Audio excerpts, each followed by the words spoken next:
Bwanyuma y'isingiro kwata umwanya gwo kubanza omwihanga lyona abokoraje enshonga zitari zimwe na zimwe ezirimu ebyamagara nizo zabishize aha bustinguzi okwendagaruza umujinya ombashaho aba abakozire gihe basiimirwe ahirwaro rya Kyeirumba Health Centre III. Omwaka ogwire financial tukazayisaba kazi 2026 this time tuzayisaba kazi 300 so choreka ngo habereho improvement y'amani kandi no Abazaarisa abakazi bakujyana bakoraki bakusima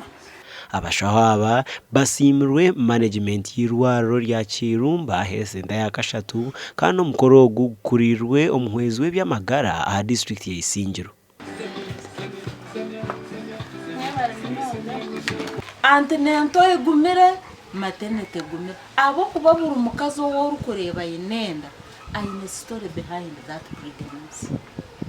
Hina barukutungenda bakasima ruhanga abo kugerenda oguhona naye hanangiriza Abazaarisa kureka omuzego kutwariza kubi abakazi benda omukazi nkogwe nobasa kumwiha omukyero hagire cyakugwisiza kagwe oriyo nokora omukazi ogwo nobasa kumwiha omukyeno bukumareho nabiwabiro hine byona konka kandi nobasa kumwiha omugisha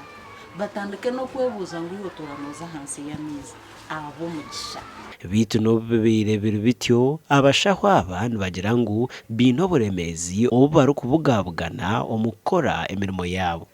omwanya obutukuzarisizamu n'omwanya muke n'abakazi ari tukubakebera naho omwanya n'omuke nibiza basitama bahiza oronda gukora bahabura naba bahereze kuzara ayiba kubanu baza kubyama ninga kuhumuraho nago mwanya n'umuke tusaba government abo kubanka level yitu kine kwatinya ward